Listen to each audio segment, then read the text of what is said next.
Aujourd'hui, je vais réagir à toutes les nouveautés de maquillage. Ça fait la première fois que je filme ce type de vidéo. J'ai encore jamais réagi à des nouveautés de maquillage en caméra. J'espère que la vidéo va vous plaire. Si c'est la première fois que vous êtes ici, salut, je m'appelle Victoria. Je suis là pour vous aider à améliorer votre maquillage au quotidien et de faire de reprofiler des produits. Comme je disais, aujourd'hui, je vais réagir à toutes les nouveautés de maquillage qui étaient sorties depuis, je dirais, un mois. Je pense les dernières semaines. En tout cas, il y avait beaucoup de nouveautés. Et beaucoup de nouveautés qui étaient inintéressantes ou même offensives, donc je voulais réagir à cette nouveauté. Tous les avis sont mes avis personnels, je n'ai aucune affiliation avec des marques ou quoi que ce soit. Enfin, ceci dit, ce type de vidéo, je pense, comment je vais le filmer, ça sera difficile d'affilier. Bon bref, ça c'est sur notre note. En tout cas, on va commencer par les nouveautés que j'ai déjà acheté. Oui, j'ai oublié de dire que toutes les nouveautés en fait que je prends en général, je vais mettre l'image en fait de tous les comptes Instagram qui publient en fait les nouveautés. Merci beaucoup à tous ces comptes de donner beaucoup d'informations en fait sur les nouveautés. Donc je vais commencer par les produits que j'ai déjà achetés. D'ailleurs, toutes les images vont apparaître ici. J'espère que j'arriverai à tout trouver, même les nouveautés qui étaient plus anciennes, puisque je voudrais parler de ça. Et je vais commencer par celui que j'ai acheté. C'est la nouvelle collection, enfin pour l'été du nom Nymph, en fait, par Huda Beauty. L'année dernière, elle a sorti un très grand highlighter, enfin très grand, en forme de rose, en forme de fleur. Je n'ai pas acheté ce highlighter parce que de 1, c'était très cher, je crois que c'était autour de 50 €. Et de 2, il y avait beaucoup trop de produits, je dirais qu'il y avait 30 grammes. Enfin, moi, j'ai déjà une collection qui est suffisamment grande au niveau des highlighters. Et même l'année dernière, j'en avais beaucoup d'highlighters. Donc, je voyais pas le besoin de l'acheter. Surtout que pour moi, c'était très cher, donc je l'ai pas acheté. C'était un highlighter très joli. Donc, dans la même lignée, je crois qu'elle avait aussi des highlighters liquides pour le corps, mais elle l'utilisait aussi comme base pour le visage. Donc, cet été, elle est dans la collection. Et du coup, elle sort un nouveau blush qui est en rose gold. En fait, elle l'appelle la blush et un light en même temps. Elle sort aussi les 3 nouveaux produits. Enfin, la couleur qui est la plus claire, je dirais plus médium et plus tan. C'est un highlighter liquide en fait pour le visage. Et elle promet que ce sera un highlighter qui est non stick et non collant pour le visage. Et puis voilà, il y avait quelques autres produits type merch, type des petits sacs. En tout cas, qu'est-ce que j'ai acheté? Alors, j'ai acheté le blush parce que voilà, ça m'a intriguée. Je trouve que le design était beaucoup plus joli et je trouvais qu'en fait, à la différence de l'année dernière, le produit est beaucoup plus petit que l'année dernière, donc voilà, ça m'a intriguée. Et comme vous le savez, j'aime beaucoup les blushs qui sont brillants, j'aime beaucoup tout ce qui est brillant. Enfin, le produit m'a attiré, donc je l'ai acheté. Et aussi, j'ai acheté l'un des 3 dans la couleur la plus claire, le highlighter en baume, highlighter pour le visage. Et donc moi, ce que j'ai envie de dire, en fait, moi à la base, j'ai hésité et en fait, j'ai fait un petit sondage sur Instagram et pas mal de personnes étaient intéressées par cette nouveauté. Et moi, ce que j'ai envie de vous dire, en fait, c'est pourquoi j'achète la marque Huda Beauty. Moi, j'apprécie et j'applaudis la marque Huda Beauty parce qu'en fait, elle essaye de faire des nouveautés, elle essaye de faire de l'innovation. Par exemple, elle fait des nouvelles formules. En fait, elle n'a pas peur de tester les nouvelles choses. Le plus souvent, en fait, sur le marché du maquillage, moi, ce que je vois le plus souvent, et dans les choses, on va parler un peu plus tard, c'est qu'ils sortent une nouvelle palette et en fait, c'est encore 30 couleurs de beige avec 2 couleurs bleues, quoi. Non, c'est pas intéressant, c'est pas innovant, c'est toujours la même formule, c'est toujours la même chose. Ce type de produit, moi, j'achète pas du tout parce que c'est pas quelque chose qui éveille mon intérêt. Contrairement à Huda Beauty, oui, j'ai revu la dernière fois le Glowish qu'elle a sorti. C'est un highlighter c'est un skin tint qui est très brillant. Oui, elle a essayé en fait. Elle n'a pas sorti encore un autre skin tint qui était exactement pareil, comme Is Rose de Fenty. Comme, qu'est-ce qu'il y avait comme d'autres? Il y avait aussi Tarte qui était sorti. Il y avait Make Up Forever qui était sorti. En fait, il y en avait tellement que, en fait, ce sont tous pareils. Mais moi, ce que j'applaudis et j'apprécie, c'est l'innovation. Il n'a pas sorti un nouveau skin tint qui était pareil. S'il a sorti un nouveau produit qui est très brillant, c'est un produit qui est brillant au max. Oui, c'était pour moi, personnellement, c'était plus en flop. Je n'ai pas aimé le produit, mais au moins, elle a essayé. Vous voyez un peu l'esprit. C'est dans cet état d'esprit que je me place par rapport aux nouveautés. Est-ce que le produit apporte quelque chose au marché ou pas? Clairement, dans cette collection, je trouvais que ce produit apporte quelque chose au marché. Ce n'est pas un nouveau highlighter comme les autres. En fait, c'est un highlighter qui a un baume, elle fait des swatchs. Je trouve que le produit était esthétique, le packaging était esthétique, tout a été esthétique, tout a été pensé. Je trouve que c'est très joli. Pareil avec le blush, il n'a pas sorti encore un 10e ou 20e blush rose, mat, je sais pas très intéressant. Ou encore un autre blush crème, on en a déjà vu genre 10 milliards. Mais non, en fait, elle a sorti avec une forme originale, un packaging original, quelque chose qui donne envie. Voilà. C'est ça que j'apprécie chez Huda, c'est pour ça, voilà, j'ai acheté cette collection, donc attendez rendez-vous à une revue, je l'ai du coup commandé le mercredi, je filme aujourd'hui, on est vendredi, donc je sais pas quand ça va arriver, je pense que ça va arriver lundi, donc je vais filmer une revue pour vous au plus vite. Donc en parlant de nouveautés, Anastasia Beverly Hills, la marque pour laquelle vraiment j'ai envie qu'ils sortent du lot, mais avec cette nouveauté, bah... franchement, je sais pas. Dites-moi ce que vous en pensez. En tout cas, voilà, Anastasia Beverly Hills a sorti une nouvelle collection qui est composée de blush, de bronzer et de highlighter. Anastasia Beverly Hills a sorti toute une nouvelle gamme. Elle a sorti, je crois que 5 teintes ou 6 teintes de highlighter, 5 teintes de blush et 6 teintes de bronzer en crème. Je me rappelle qu'il y a quelques semaines, j'ai vu ce produit apparaître sur Beauty Bay. Puis ils l'ont sorti, puis je crois que quelqu'un qui a posté encore une photo, mais ils l'ont tout supprimé d'Instagram, et maintenant ils font cette nouveauté. Donc bon, le produit a dû leaker, mais enfin, je sais pas, comme ça a apparu sur Beauty Bay, enfin, je suis vraiment assez étonnée que sur un site aussi grand que ça apparaît, comme ça d'un coup. Bon bref, ça c'est pas le sujet, mais moi voilà, clairement je vais pas acheter cette nouveauté, parce que quand j'ai vu à l'époque, 2 semaines avant, les nouveaux highlighters qu'Anastasia a sortis. Enfin, la première chose que je pensais, mais franchement, ils ont copié les Nude Sticks en plus cher. Donc moi personnellement, si je peux soutenir une marque, si par exemple elle fait à peu près la même chose que l'autre, mais par exemple pour moins cher, ou des couleurs qui sont originales, ou enfin quelque chose qui doit vraiment sortir du lot là. Là, quand j'ai vu la nouveauté de Anastasia, surtout à l'époque le highlighter, je me suis dit mais en fait c'est un Nude Sticks. La forme elle est pareille. J'ai comparé vraiment, j'ai un produit Nude Sticks, attendez je vais vous montrer. Donc voilà, je vous montre mon Nude Sticks, il se présente comme ça, du coup ça c'est le Bond Bay que j'aime et que j'apprécie. Il se présente comme ça. Donc si vous regardez ce produit là, et le packaging d'Anastasia, c'est exactement la même chose. Vraiment, j'ai comparé, même les petites sections là, c'est exactement pareil. Donc clairement, ils ont copié les Nude Sticks, mais en fait, je crois que le Nude Sticks, celui-ci, il coûte environ 30 €, alors qu'Anastasia vend les siens, je crois que c'est autour de 34 $. Enfin, c'est plus cher que les Nude Sticks, alors que c'est à peu près la même chose. Puis aussi, quand j'ai vu les couleurs, d'ailleurs, j'ai comparé un peu les couleurs Nude Sticks. Enfin, oui, c'est ça ce que je fais, je m'amuse à comparer des couleurs de différents lots, mais bon, c'est pas grave. Je crois que Anastasia a appelé une couleur Bubbly, alors que ce nom similaire existe dans la ligne Nude Sticks, donc... Enfin, où est l'innovation? Enfin, pourquoi elle apporte un produit qui est presque une copie d'une marque qui existe déjà? Enfin, moi, je comprends pas où était la direction créative d'Anastasia, parce que, enfin, franchement, ils auraient pu faire quelque chose. Voilà, si on compare Solange à Huda, moi, par exemple, je préfère mettre mon argent dans Huda. Au moins, elle fait un baume, elle fait une texture intéressante, crémeuse. Quand je vois le swatch, ça me donne envie d'acheter. Quand je vois le stick Anastasia, je dis, non. Enfin, non. Et pareil, moi je suis quelqu'un qui adore les blushs, vous le savez, j'adore les blushs. Enfin, c'est un truc que je préfère. Je trouve que le blush change beaucoup l'apparence. Je trouve que quand j'ajoute le blush, j'ai ce moment, ça change mon maquillage et c'est pour ça que j'adore. Et quand j'ai vu les couleurs de blush, enfin pareil, je vais mettre toutes les images ici. Enfin, il n'y a pas une seule couleur que j'ai envie d'acheter, quoi. Enfin, il faut essayer. Enfin, les couleurs roses et pêche, enfin, moi, j'en ai déjà beaucoup, donc vraiment, j'en ai pas besoin. Si une marque sort des blushs, autant sortir un peu du lot. Bien sûr, elle peut sortir un rose et un pêche, mais sortir un blush qui est très sombre, voilà, un peu violet, un peu rose fuchsia, un peu orange. Vous voyez, quelque chose qui n'existe pas sur le marché. Là, je vois que des couleurs ultra basiques. Et la dernière nouveauté, c'est le bronzer en crème, qu'Anastasia sort, je pense, en dernier, parce que déjà, il y a NARS qui était sorti, qui n'ont pas non plus la marque qui est la plus innovante. Il y a déjà NARS qui est sorti, Chanel a reformulé, puis il y avait une marque Say qui est disponible aux États-Unis, alors que, voilà, quoi, ça c'est une marque qui se vend aux États-Unis, et je crois qu'elles sont aussi sur Beauty Bay, mais il faut que je check.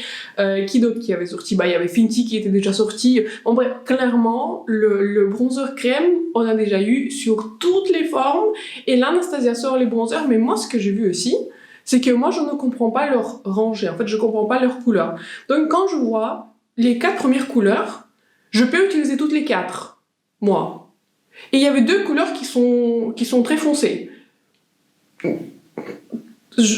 Donc, en fait, si je repense à cette lignée, autant faire une couleur qui est très claire, une couleur qui est un peu mon type de teinte, une couleur qui est médium, et 3 ou 4 couleurs qui sont pour des peaux pour des carnations qui sont plus foncées. Enfin, là, pour moi, c'est une rangée exclusive, comme par exemple, je sais pas, les bronzers Charlotte Tilbury, la rangée Fenty, je sais pas, NARS, c'est pas un meilleur exemple d'inclusivité, mais bon, enfin, par exemple, Danessa Myrix a sorti aussi les nouveaux bronzers. Là, vous avez bronzer crème. Là, vous avez toute une rangée qui couvre tout le monde. Là, je peux utiliser 4 ou 3 premières couleurs.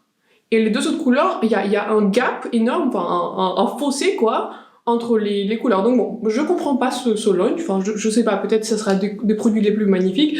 Mais en même temps aussi, quand j'ai vu le prix du highlighter en stick d'Anastasia, je crois que c'était autour de 34 euros. Franchement, je vais pas payer 34 euros pour un stick d'Anastasia en highlighter. Bon bref, peut-être c'est mon avis, je sais pas, peut-être vous partagez pas cet avis. En tout cas, dites-moi en commentaire, mais en tout cas, pour moi, ce n'est pas innovant, ce n'est pas intéressant. Et voilà, j'espère qu'il y aura d'autres launchs pour Anastasia parce que j'ai vraiment aimé leur palette pour le visage, je trouvais que c'était intéressant, le produit était d'excellente qualité, c'était très très cher, je le conçois. Et oui, en fait, c'est quoi aussi avec le pricing d'Anastasia? Je trouve qu'en fait, ils étaient plutôt dans la rangée Fenty, vous voyez un peu Rare Beauty, et maintenant, en fait, j'ai l'impression qu'ils sortent dans la catégorie du luxe, quoi, ou genre Dior, Chanel et tout. Donc je comprends pas leur pricing, je comprends pas cette nouveauté, qu'est-ce qu'ils apportent avec cette nouveauté sur le marché.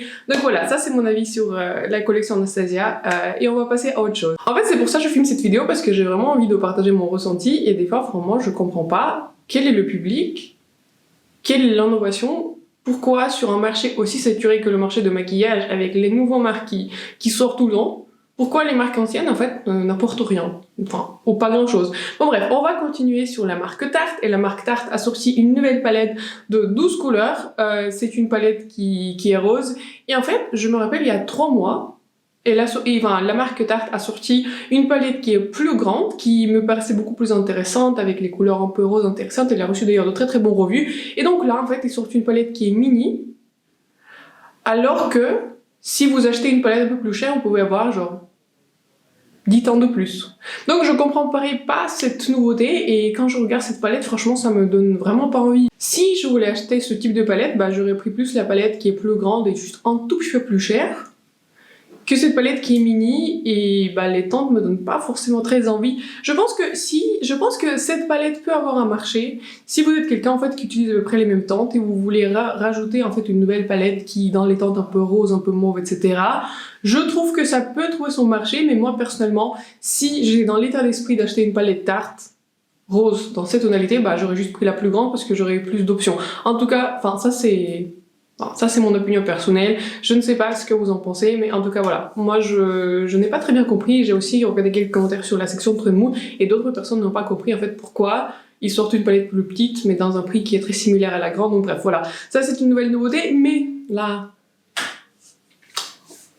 une nouveauté que je ne comprends pas, c'est pourquoi, 5 ans plus tard, après la popularité de Naked 3, ils sortent une mini.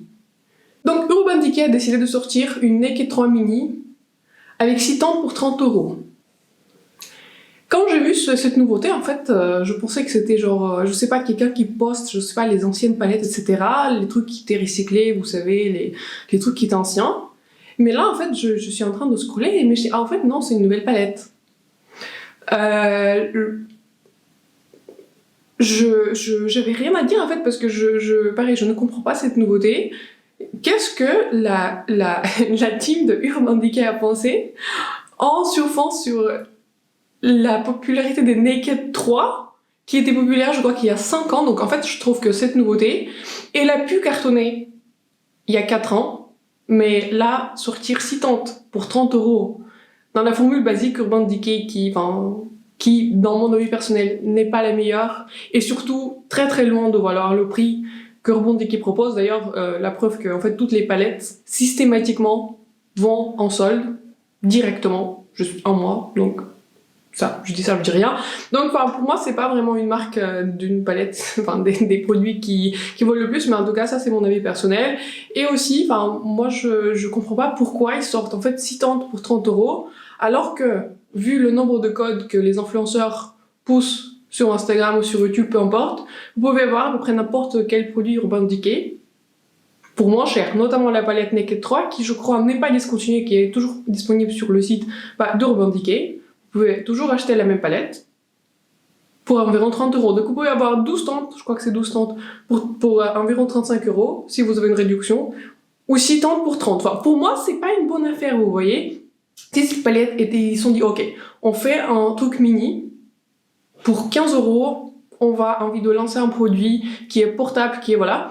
Enfin, moi, je peux le comprendre, voilà, c'est pour un certain public qui utilise certaines tentes, peut-être vous avez fini certaines tentes dans votre palette préférée Naked 3, et puis vous voulez, enfin, comment dire, de racheter les mêmes tentes. Et aussi, ce que je ne comprends pas, pourquoi, aujourd'hui, Urban Decay sort la palette qui, même pour moi, alors que je suis la plus claire des claires, enfin, pas les plus claires, mais je suis quelqu'un qui a une création très claire, si j'avais vu cette palette, j'aurais dit, bah en fait, c'est trop clair pour moi. Il y a aucune profondeur dans ces temps. Donc je ne sais pas imaginer quelle tête va avoir cette palette sur quelqu'un qui a une carnation ne serait-ce qu'un tout petit peu plus foncé que moi, donc bref, voilà. Donc moi je vous dis, voilà, je ne comprends pas les launchs d'Urban Decay, je ne comprends pas quel est le public qu'ils veulent attendre avec cette nouveauté, peut-être, enfin je sais pas, je ne connais pas de personnes en fait qui achètent Urban Decay, qui sont excitées, mais en même temps en fait, c'est vrai que moi je suis dans l'autre état d'esprit, je regarde beaucoup de nouveautés, je scrolle tous les jours en fait tous les nouveautés de maquillage, je pense qu'est-ce qui est intéressant, etc. pour mes vidéos, pour moi, etc. Donc je suis plus dans la recherche un peu permanente des produits, voilà. Donc je suis pas dans la même optique d'acheter la même palette, genre je sais pas 10 fois. Donc voilà, moi je suis pas dans le même état d'esprit. En tout cas, dites-moi si ça vous intrigue cette nouveauté Urban Decay. Moi je vous dis, je vais pas la tester, ça c'est sûr, parce que j'ai pas envie de rajouter, je sais pas, 6 teintes mauves. Et moi je pense que ce launch aurait pu être intéressant si, ils avaient sorti ces teintes pour par exemple entre 15 et 20 euros. Déjà le prix, et aussi s'ils avaient sorti 3 variations, une qui est très claire, une qui est moyenne et une qui est deep, parce que Huda a fait ce que beaucoup de marques font maintenant pour avoir plus d'inclusivité, plus d'options, et pas forcément pour couvrir tout le public, mais même par exemple moi je considère que cette palette est beaucoup trop claire pour moi, j'aurais pris une palette, une variation qui donne un tout plus de profondeur pour avoir des looks plus intéressants. En tout cas voilà, ça c'est mon avis personnel sur Urban Decay, n'hésitez pas à me dire ce que vous en pensez, mais en tout cas j'étais choquée. Pourquoi elle pousse une palette Naked dont la popularité, enfin Naked 3 dont la popularité date d'il y a 5 ans, maintenant, bon bref. On va passer à un autre launch de produits les plus choquants que j'ai vus depuis très longtemps. La marque Hourglass a décidé de faire un revamp, de relancer leur single shadow, leur ombre à paupières à l'unité, et ils vendent un refill en panne pour 29 $. 29 $ pour une ombre à paupières. Donc si vous faites des calculs, vous pouvez acheter aussi leur palette à côté. Donc en fait, 3 ombres à paupières vous coûtent 100 €. Mais vous pouvez aussi avoir un super deal, vous pouvez acheter 5 fards à paupières et l'avoir pour 161 $. Les gens ont fait des calculs sur Instagram. Qui a décidé de ce prix? Enfin, moi, je suis plutôt dans l'optique que maintenant, les ombres à paupières à l'unité sont pas très populaires. Et moi-même, j'ai acheté récemment des ombres à paupières à l'unité, de l'étal cosmétique, mais ils coûtaient 5 € l'unité. Donc, vous voyez, il y a 5 et 30, il y a quand même une petite différence, hein. Puis l'étal, ils ont des teintes originales, des duochromes, etc. Là, je vois des teintes basiques, type Dior, Swatch, Chanel, etc. pour un prix qui passe mon entendement, qui passe, je pense, l'entendement de 1000 personnes qui ont commenté sur le post de Trendmood qui avait le même avis que moi. En tout cas, ça me choque, un single pour 30 € ou dollars, enfin, peu importe. En fait, pour 3 € pour vous pouvez presque avoir Pat McGrath en solde. Si vous achetez genre 5 ou 6, vous pouvez avoir 2 palettes Pat McGrath qui sont pareil aussi, avec un pressing aussi qui est très très élevé. Mais vous voyez, l'ordre de comparaison, je ne comprends pas quelle était la motivation et quelle était l'idée derrière ce prix. Je trouve que les couleurs sont intéressantes. Moi, personnellement, je serais pas intéressée par ces couleurs parce que c'est beaucoup trop basique. Moi, je les ai déjà. Mais même si j'avais rien, enfin, je sais pas, j'aurais pas pensé à acheter 3 singles pour 100 €. Enfin, je sais pas, pour moi, ce pressing, il est vraiment excentrique. Vraiment, c'est quelque chose qui est au-delà de ce qui est raisonnable. Vous voyez, encore, je me rappelle que Urban Decay, par exemple, ils ont fait un revamp des ombres à paupières, en fait, à l'unité. Et moi, c'est marrant, en fait, parce que je suis à environ 50 chaînes YouTube, je dirais 55, et environ 4-5 sont de make-up, et j'ai pas vu une seule personne qui a revu des singles de Urban Decay, ça veut dire quelque chose. Et même eux, ils les ont vendus, je crois, qu'à 19 ou 20 $, et personne ne les a revus. Et moi-même, à l'époque, je me suis dit, mais ouais, c'est quand même un peu cher pour une ombre à paupières. Enfin, vous pouvez en acheter 3, ou une palette Natasha Denona Midi, vous voyez. Donc, pour moi, le choix est plutôt rapidement fait. Donc, mais quand j'ai vu 30 € 30 $ pour un single, donc pour moi, ça fait trop. Donc dites-moi si vous êtes d'accord avec ce pricing. Moi je trouve que c'est absolument extravagant, c'est extraordinaire ce type de prix. Je me demande qui va revoir qui va acheter ces ombres à paupières et va les revoir. Donc je suis curieuse d'avoir des revues. Qui va oser dire que cette ombre à paupières, qu'une palette de 3 couleurs coûte 100 €. Je me demande qui va le dire à l'écran. Donc voilà, j'ai hâte de voir des revues et j'ai hâte de voir en fait quelle sera la réaction des blogueurs, de youtubeurs sur cette nouveauté par Hourglass. Donc aussi parmi les nouveautés highlighters, Dior a fait une reformulation de leur collection de highlighters dont l'image apparaît comme d'habitude ici. Donc ils ont sorti les 6 nouveaux couleurs, mais pour moi en fait ce sont les mêmes couleurs que dans leur ligne précédente. Moi j'ai l'un des Dior highlighters Dior Nude qui est dans la collection du coup plus ancienne. Et voilà, je l'aime beaucoup, je l'apprécie. Je l'ai en couleur 02 qui est un ton un petit peu rose, mais c'est vraiment un highlighter qui est très glowy, très très beau. Et donc voilà, je suis plutôt intriguée par cette nouveauté par Dior. Et je pense que je suis bien intriguée et je vais acheter une des couleurs. J'hésite parce qu'à l'époque, quand j'achetais le highlighter, j'ai hésité entre le du coup Nude Glow, je crois que c'est 01, en Gold, je crois que c'est 03, ou 01, enfin 03. Et le 02 du coup qui est plutôt rose. Du coup j'ai pris le rose parce que c'est une couleur qui manquait dans ma collection. Donc il est possible que j'achète soit le Nude Glow, soit le Peach Glow qui est juste à la fin parce que du coup ça pourrait être blush et highlighter. Mais en tout cas maintenant je pense que je vais acheter le Nude Glow. Quand ils vont les sortir, je ne sais pas exactement quand ils vont les sortir. En tout cas, je suis bien intriguée et surtout j'ai envie de comparer les ingrédients et également le produit, s'ils ont changé que le packaging ou ils ont vraiment reformulé les produits et s'ils ont reformulé les produits en meilleur, en mauvais. En tout cas, voilà, très intriguée par cette nouveauté. J'ai vu quelques swatchs, les swatchs me paraissent intéressants, mais en tout cas, voilà, moi j'ai hâte de comparer et de voir si vraiment là, ils ont reformulé les produits, si c'était un meilleur glow, un moins bon, vous voyez, moi en reformulation, je suis pas trop fan en général. Si les marques reformulent les produits, c'est pour en général un peu économiser de l'argent sur le produit et augmenter un peu leur marge. Donc c'est comme ça que je vois des reformulations. Il y a forcément des exceptions, mais dans la plupart des cas, la reformulation c'est pas pour le meilleur. Par exemple, récemment Chanel a reformulé les blushs et j'ai vu quelques revues, j'ai personnellement pas acheté, je n'ai aucun blush Chanel et j'ai vu des revues qu'apparemment s'ils ont reformulé les couleurs sont un peu moins punchy, vous voyez, moins intéressants, sont un peu plus mainstream. Donc voilà, moi je suis curieuse par rapport à cette reformulation, mais il est possible que j'achète l'une des couleurs, je pense c'est la couleur Nude Glow, pour voir cette reformulation et pour voir si le nouveau highlighter se compare à l'ancien. D'ailleurs, je ne comprends pas pourquoi ils ont changé de packaging parce que je préfère du coup l'ancien packaging qui est un peu plus, même s'il est en plastique, mais je trouve qu'il fait assez classe par rapport au packaging qui... je sais pas, c'est un peu différent. Quand j'ai vu par exemple les packaging des bronzers en magasin, vous savez, les nouveaux bronzers Dior, je sais pas, ça me donne moins l'apparence de produits de luxe que le packaging plus ancien. Par exemple, je trouve que le packaging du bronzer de Charlotte Tilbury que j'ai, je trouve qu'il fait plus luxe, un produit beaucoup plus luxe que le nouveau packaging Dior qu'ils ont fait du coup pour leur bronzer et du coup maintenant pour les highlighters. En tout cas, voilà, packaging c'est quelque chose qui est personnel, mais en tout cas, voilà, moi j'associe plus Charlotte Tilbury à une marque de luxe que le nouveau packaging Dior pour ses highlighters et du coup pour les bronzers. Ensuite, une autre nouveauté de luxe, Chanel a sorti une nouvelle, attendez, je vais vous lire, une blé beige eau de blush. En fait, je crois qu'à l'époque, je me rappelle, c'était un produit qui était extrêmement cher. C'était une sorte de fond de teint qui était presque de l'eau, vous voyez, il donnait juste l'apparence de belle mine. J'y ai pensé à l'époque, mais je crois que j'ai testé l'échantillon et j'ai pas trop aimé soit la couleur, etc. Soit c'était beaucoup trop foncé. En tout cas, j'étais pas trop fan du produit et je trouvais pas qu'il rajoutait grand chose à ma peau. En fait il rajoutait pas trop de couleurs. Oui, ça faisait un peu une apparence glowy, mais en fait je peux faire la même chose avec un spray fixateur, un spray un petit peu sur le visage et ça fait pareil. Bon bref, ça c'est pareil, je pense pas que le produit il est destiné à ma tranche d'âge. Je pense que c'est destiné à quelqu'un qui a une peau presque parfaite mais qui veut juste rajouter un peu de glow. Donc en fait ils ont sorti les nouveaux blushs dans la même gamme et quand j'ai vu des swatchs, le pigment il est, je crois que presque inexistant. Quand regardez les photos par vous-même, mais quand j'ai vu des swatchs, je vois pas de couleur.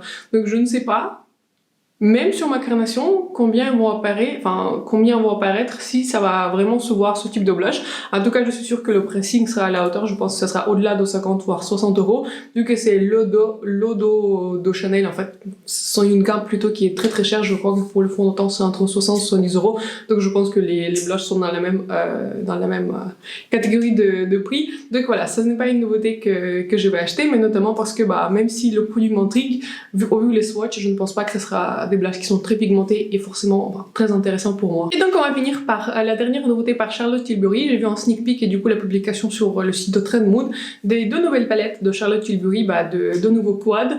Et voilà, ce sont, je pense, des quads qui seront pour la collection de Noël. Et en tout cas, voilà, j'ai pas vraiment grand chose à dire. J'ai testé les fards Charlotte Tilbury. Et ce sont des fards qui sont bien, mais je ne pense pas qu'ils vaut le prix, par exemple, par rapport aux fards Natasha Denona ou même Pat McGrath. Par exemple, le quad que j'ai de Pat McGrath, je trouve qu'il est de qualité supérieure que les fards de Charlotte Tilbury. Je trouve que les fards de Charlotte Tilbury sont faciles à travailler, mais si vous êtes quelqu'un que vous avez beaucoup de palettes, vous aimez rechercher des couleurs, vous aimez mixer les couleurs, vous aimez avoir beaucoup plus de profondeur, etc., ce sont pas vraiment des fards qui sont pour quelqu'un qui est un beauty addict. Ce sont des fards vraiment qui sont faciles à utiliser, je pense, pour tous les jours, mais en même temps, même dans l'optique de tous les jours, je pense que j'aurais plus préféré des textures un peu plus sophistiquées, un peu plus brillantes. Mais en tout cas, voilà, moi je parle de mon avis personnel. Je trouve que les couleurs sont intéressantes, mais pareil, quand j'ai vu les swatchs, il n'y a rien qui me dit oui, il faut que tu l'achètes. Je trouve que leurs palettes, vous savez, les palettes de 12 teintes que Charlotte Tilbury sort, je trouve qu'elles sont plus intéressantes, elles ont plus de variété des couleurs, et j'ai entendu aussi que la qualité est un tout petit peu plus supérieure au quad.